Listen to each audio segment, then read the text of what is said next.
Alright जी, हम बात कर रहे हैं कि how to declare an array, array कैसे बनाएंगे, एरे को कैसे इस्तेमाल करेंगे।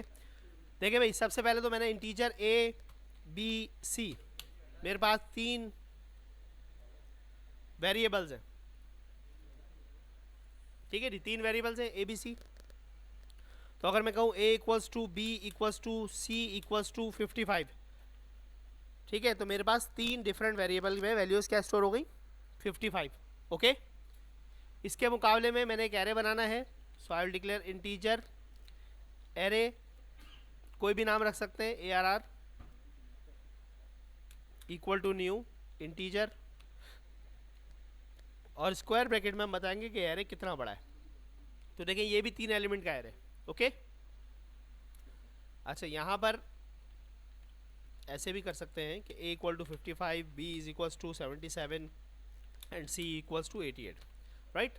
3 वेरिएबल, यहाँ ए आर आर के 0 इंडेक्स पर सेव कर दें 55, ए आर आर के 1 इंडेक्स पर सेव कर दें 78, और ए आर आर के 2 इंडेक्स पर ऐड कर दें 88।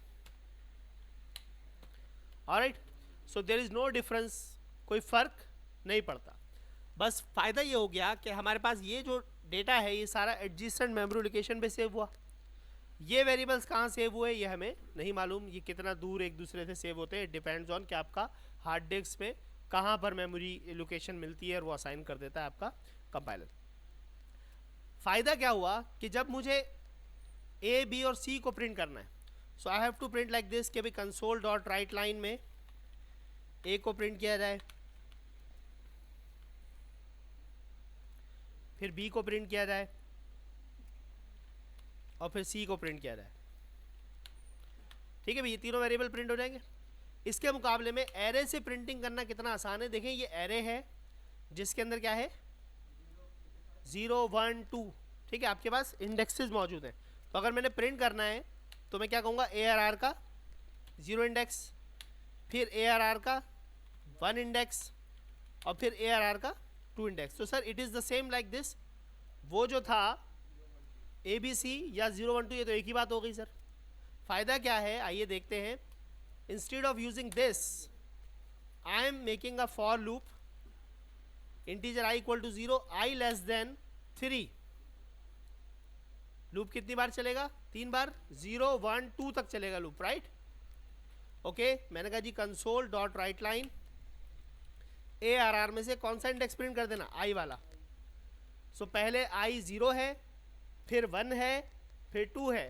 तो पहले ए आर आर 0 की वैल्यू 55 प्रिंट होगी, फिर ए आर आर 1 की वैल्यू 77 प्रिंट होगी, और फिर ए आर आर 2 की वैल्यू 88 प्रिंट होगी। आइए इसको आउटपुट देख लेते हैं।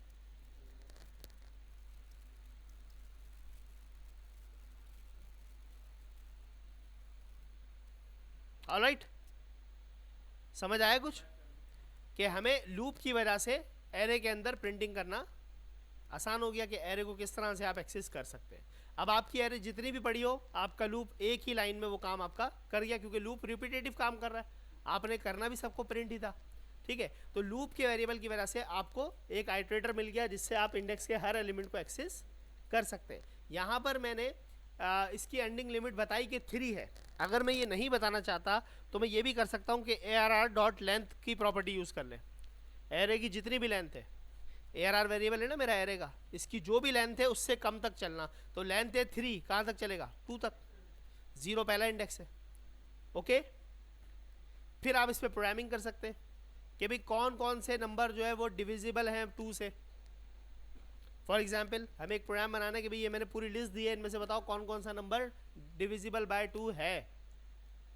अंडरस्टैंड, या मल्टीपल ऑफ 2 प्रिंट कर दें इसमें से सिर्फ। तो मैंने क्या कहा, मैंने कहा भाई इफ़ अगर ए आर आर में से जो इंडेक्स नंबर आई है वो मॉड्यूलस 2 इक्वल टू 0 बनता है तो प्रिंट करना, अदरवाइज प्रिंट मत करना। अब यहाँ पर क्या हो रहा है, ए आर आर आई में जो भी वैल्यू है उसको पहले डिवाइड किया जाएगा 2 से, और अगर रिमाइंडर 0 बचता है तो प्रिंट कर दिया जाएगा। ओके ना, तो कौन सा वाला है, ओनली 88। चला कर देख लेते हैं, yes only 88 is divisible by 2। तो यहाँ लिख देते हैं 88, और यहाँ हम कौन इज इवन नंबर, ऐसे ही होता है ना, it is an even number. अब अगर इस एरे के अंदर हम बढ़ाते चले जाएं, मतलब यहाँ पर हम इंडेक्स बढ़ा लें 3 4 5, अब 6 एलिमेंट की एरे बन गई। तो यहाँ पर मैंने दिया 723, 988 या 980, और यहाँ पर मैंने दे दिया 1650। ठीक है, सारे एलिमेंट मैंने बना दिए। अब कौन कौन से डिविजिबल हैं? अच्छा, एंड हैंडल्ड एक्सेप्शन आ गई। एक्सेप्शन क्यों आ गई? देखिए जब, हाँ, अब ये क्या प्रॉब्लम है, ये वाला जो एलिमेंट है वैसे आनी नहीं चाहिए थी, क्या एक्सेप्शन आ रही है देख लेते हैं। System dot index out of bound. हाँ, index out of bound exception क्यों आती है? क्योंकि हमने जब एरे बनाया है तो कितना बनाया, 3 एलिमेंट का, और हम देखो उसके अंदर 4 5 6 की भी वैल्यूज दे रहे हैं। तो इसके लिए आपको क्या करना पड़ेगा, इंडेक्स को बड़ा करना, आउट ऑफ बाउंड। ठीक है, तो देखो 88 इज इवन, 980 इज इवन और 1650 इज इवन। ओके जी। तो देखिए प्रोग्रामिंग इसी का नाम है कि आपने क्या करना होता है, आप डिसाइड करते हैं भाई ये निकालना है, अच्छा भी ऐसे हो जाएगा। ठीक है, कोई सवाल? Index out of bound exception. Exception क्या होती है? एक्सेप्शन रन टाइम एरर होते हैं। एक्सेप्शन भी यहाँ थोड़ा सा बता दूं कि एक्सेप्शन आई थी तो एक्सेप्शन होते क्या है, हमारे पास चैप्टर भी है एक्सेप्शन का। ये रन टाइम एरर होते हैं कि जब आपने कोड लिखा तब तो कोई गलती नहीं थी, ये देखो कोड लिखा कोई गलती नहीं है इसमें कि भाई इंडेक्स एक ही होगा सिर्फ। अब जब मैं चलाऊंगा तो जैसे ही वो इस लाइन पर आएगा, 1 वाली लाइन पर, तो ARR का 1 इंडेक्स वगैरह है ही नहीं वहाँ जगह, मेमोरी में जगह ही नहीं लिया आपने। भाई आपने प्लॉट ही 6 घरों के लिए लिया है तो 6 घर बना सकते हैं ना आप। ठीक है, it is not Pakistan like.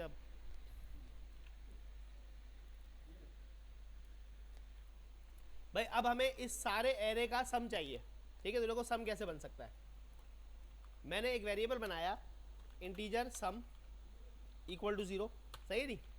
और मैंने क्या कहा, मैंने कहा सम इक्वल्स टू ARR आई की वैल्यू।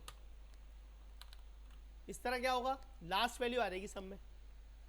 क्यों? पहले 0 सम में पास होगा, फिर 1 पास होगा, फिर 2, तो वो रिप्लेस हो रहा है। देख लो चलाकर, अगर मैं यहाँ कंसोल डॉट राइट लाइन में प्रिंट करता हूँ सम को, तो देखो क्या प्रिंट होगा, आखिरी वैल्यू, यही है ना लास्ट वैल्यू। क्यों हुआ ऐसा, आओ दिखाता हूँ तुम्हें। यहाँ पे हम ब्रेक पॉइंट लगा लेते हैं। देखो ब्रेक पॉइंट लग गया, पहली बार इंडेक्स वेरिएबल चला, i इक्वल टू 0, सम अभी 0 है, ARR 1 के बराबर हो गया, सम में क्या आ गया 55, तो ये पहली वैल्यू पास हो गई। लूप आगे बढ़ा, i प्लस प्लस, हाँ जी 1 छोटा होता है लेंथ से, हाँ जी होता है, सम इक्वल टू ARR 2, तो देखो आप सम में क्या आ गया 77। तो हर बार असाइनमेंट हो रही है, तो जब पूरा लूप खत्म होगा तो आखिरी वैल्यू सम में रह जाएगी। ये नहीं चाहिए हमें, हमें क्या चाहिए, हमें चाहिए सम, हमें सारे प्लस हुए हुए चाहिए। तो यहाँ कौन सा असाइनमेंट ऑपरेटर यूज करो, प्लस इक्वल टू, क्या यूज करो, प्लस इक्वल टू का क्या मतलब है, पुरानी वैल्यू भी रहे और नई वैल्यू उसी में ऐड होती चली जाए, इसको कंपाउंड असाइनमेंट भी कहते हैं। ऐसे लिखो या ऐसे भी लिख सकते हो, sum equal to sum plus ARR, ये भी कर सकते हो। आगे सम सारे प्लस होगा, समझ आया, sum equal to sum plus ARR, क्योंकि सम की जो लास्ट वैल्यू है वो रहेगी और उसमें ARR प्लस होकर दोबारा सम में चला जाएगा। पहले 0 है, फिर 55 प्लस हो गया, फिर उसके अंदर 77 प्लस हुआ तो वो 122 बन गया, जो भी बनता है। समझ आया बेटा, कंपाउंड असाइनमेंट। ओके, तो हम इस तरह भी कर सकते हैं, sum equal to sum plus ARR, या फिर sum plus equal to ARR i. ठीक है, तो वो गुज़िश्ता वैल्यू भी याद रखेगा और नई वैल्यू भी ऐड कर लेगा। अगर कन्फ्यूजन हो रही है तो मैं इस तरह भी समझा देता हूँ। ये देखो फॉर एग्जाम्पल भाई, ये है मेरे पास एरे, ये क्या है एरे, जो कहाँ से चल रहा है 0 से लेकर 10 तक। ओके, मैंने कहा sum equal to sum plus equal to I, plus equal to I क्या मतलब, पहली बार सम 0 है, फिर जब i 1 हो जाएगा तो वो भी 1 हो जाएगा, जब i 2 हो जाएगा तो सम 3 हो जाएगा, फिर जब i 3 होगा तो सम 6 हो जाएगा। हर बार वो लास्ट वैल्यू के अंदर ऐड करता रहेगा। ये देखो 55 आता है टोटल आंसर 1 से लेके 10 को अगर आप प्लस कर लें आपस में। ये पता है, ये IQ का सवाल है, उसमें आता है, पब्लिक सर्विस कमीशन के पेपर में आता है ये, what is the sum of 1 to 10 numbers.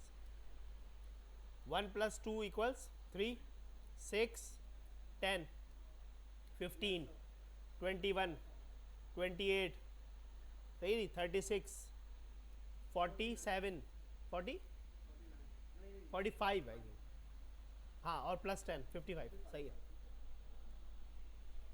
Okay जी, समझ आ गया। अच्छा, अब ये जो है ये आपने आई रखा, अगर मैं यहाँ 2 रख दूँ अब क्या होगा, अब हर बार 2 ही प्लस होगा, तो 20 बनना चाहिए, मेरे ख्याल से 18 बनेगा, 22 क्यों बना, अच्छा 0 भी है ना, पहली बार 0 के 0 में 4 हो गया, वो 0 में 2 हो गया, फिर 1 पे 4 हो गया, अगर हम यहाँ तक कर दें तो 20 बनेगा, 10 बार चल रहा है ना भाई, 2 अगर 10 बार प्लस करो तो 20 बनता है, सही ना, ये लूप नहीं समझ आया, लेस देन लगाएंगे तो 9 तक चलेगा, ठीक है, हम यहाँ 9 यूज़ नहीं कर रहे हैं, हम यहाँ 2 ही यूज़ कर रहे हैं हर बार, अगर हम यहाँ आई यूज़ करेंगे तो फिर आई की वैल्यूज़ डिफरेंट होती हैं, ठीक है जी। अच्छा जी, तो हमने एक सम ऑफ एरे प्रिंट करने के लिए हमने कहा जी ए आर आर आई की जो भी वैल्यूज़ है उनको कर लिया। फिर एक्सेप्शन क्यों आई, देखो ये एक्सेप्शन देखना, ये एक्सेप्शन क्यों आ रही है इंडेक्स आउट ऑफ बाउंड, कि आपका इंडेक्स कितना है 6 और आप कहाँ तक चला रहे हैं 9 तक, लेस देन 10, तो जैसे ही वो 7 होता है वो कहता है ये तो इंडेक्स ही नहीं है हमारे पास, सही नहीं, तो इसको कहाँ तक चलाना है, या तो आप लेस देन 6 चलाएं, या आसान तरीका ए आर आर डॉट लेंथ से कम तक चला लें, ओके। अच्छा, exception run time error, code में मसला नहीं होता, चल के एप्लीकेशन खराब हो जाती है, ठीक है जी। एरर्स की डेफिनेशन देखो, कंपाइल टाइम एरर वो जो कोड में एरर दे रहे, कोड कंपाइल ही ना हो, compile time error. Run time error, code बिल्कुल ठीक था, चला, उसके बाद एरर आ गया, इससे क्या मुराद है भाई, फॉर एग्जाम्पल आपने घर से निकले आप, और आपकी मोटरसाइकिल स्टार्ट ही नहीं हुई, कंपाइल ही नहीं हुआ प्रोग्राम, ठीक है जी। रन टाइम एरर, आप बिल्कुल ठीक घर आ रहे थे, आप रास्ते में थे, बीच में कहीं मोटरसाइकिल का पेट्रोल खत्म हो गया, पंचर हो गई, करंट आना बंद हो गया, होता ना ऐसा, तो ये क्या है, ये एक्सेप्शंस है, ये आप एक्सपेक्ट नहीं कर रहे होते, ये हो सकता है, एक्सेप्शनली ऐसा होता है, हमेशा थोड़ी होता है, ठीक है जी। तो एक्सेप्शन इसी को कहते हैं कि रन टाइम पर एरर आते हैं। रन टाइम पर एरर किस किस किस्म का आ सकता है, फॉर एग्जाम्पल मैं यहाँ पे प्रोग्राम लिखूँ, मेरे सी ड्राइव के अंदर एक फाइल पड़ी हुई है, वहाँ से मैं रीडिंग कर रहा हूँ, ठीक है, अब वही प्रोग्राम मैंने आपको दे दिया, तो प्रोग्राम तो ठीक है, लेकिन आप जिस कंप्यूटर पर उसको चला रहे हैं वहाँ सी ड्राइव ही नहीं थी, तो एक्सेप्शन आएगी ना भाई, फाइल नॉट फाउंड, समझ आया।